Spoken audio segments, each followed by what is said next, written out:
Hello everyone, welcome back to Football Unplugged with me, Satvik. Last week's Champions League fixtures gave us some brilliant matches, right?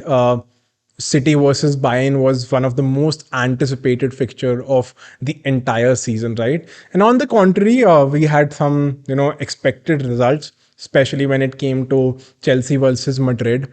Chelsea has had a very poor season, and the 2-0 honestly was a sort of, I think it's a good result for them considering they had 10 men in in most of the second half, and I think Madrid could have easily scored 4 to 5 goals.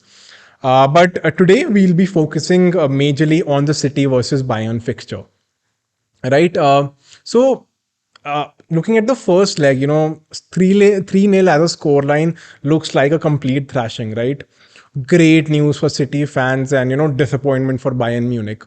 But just as neutral football fans, I think it was great example of good football, right? And I thoroughly enjoyed the match. But if you have to analyze the first fixture, I think I would not call it a one-sided fixture, very honestly, having watched the entire match. A lot of you might disagree, but I think the scoreline honestly does not show probably what the result might have been, right, or how the teams performed. And if one has to look at the three goals separately, you guys probably understand where I'm coming from as well, right?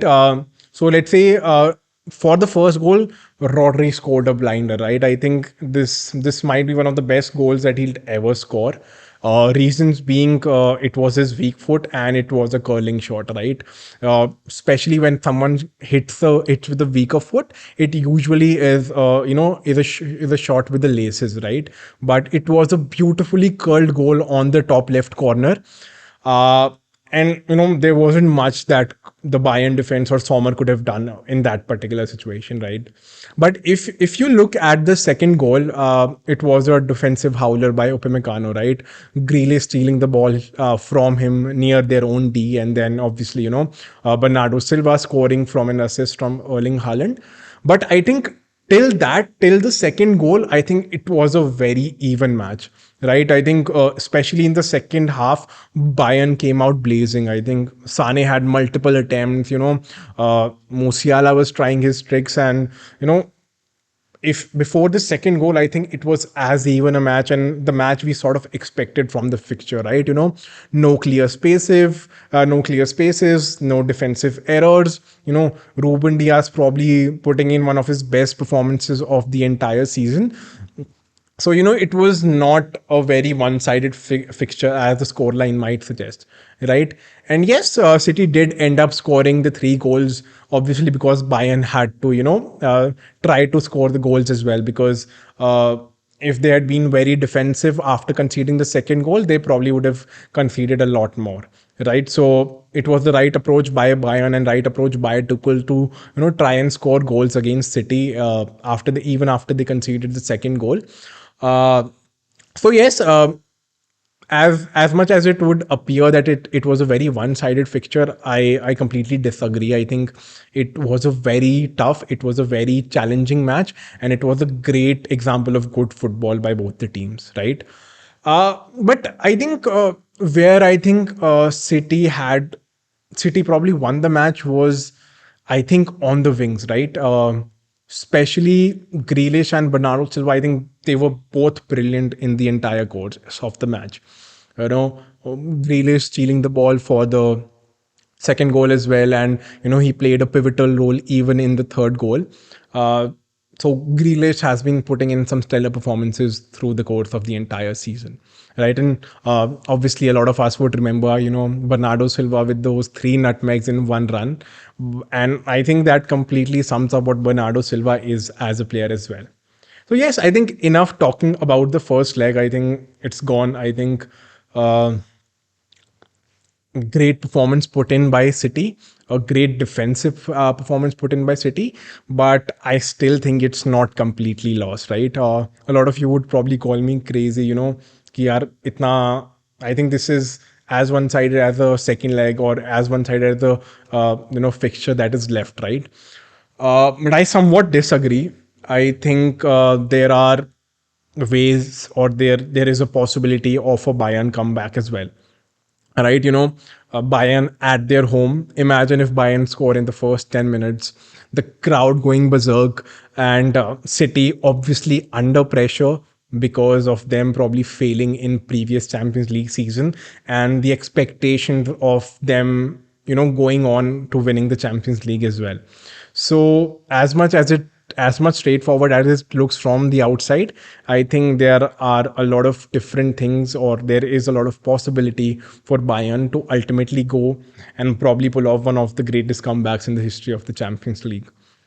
And I would rate it as close to probably Barca coming back against PSG because of the sheer size and quality of the opposition that Bayern faces.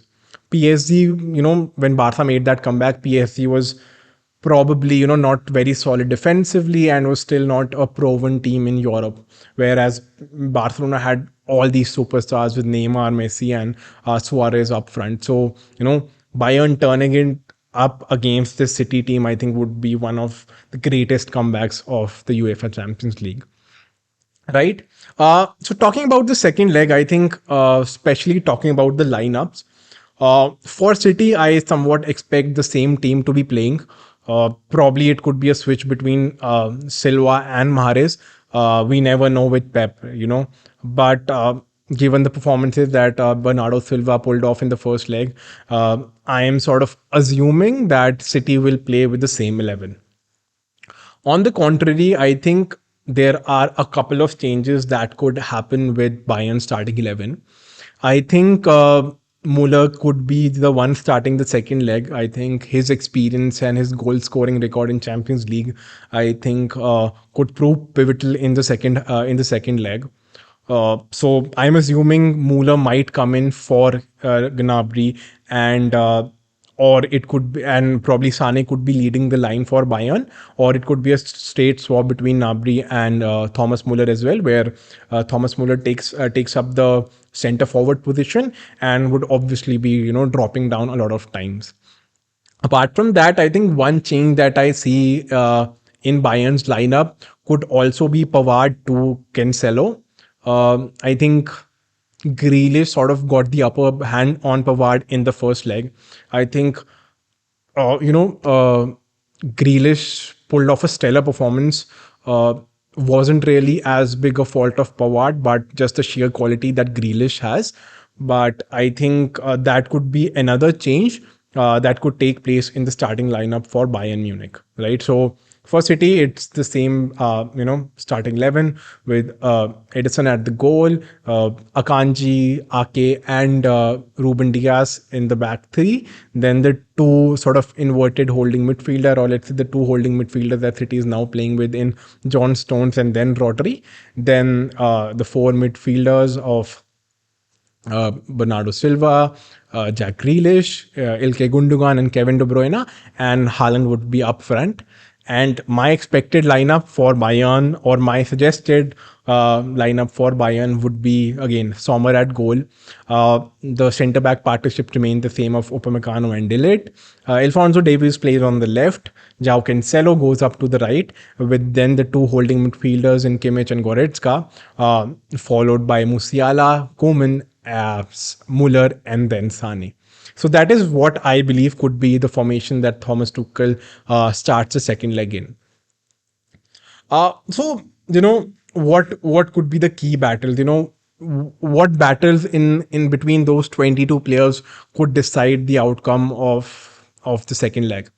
I think one of the biggest matchups would be in the sort of holding midfield or the controlling midfield position.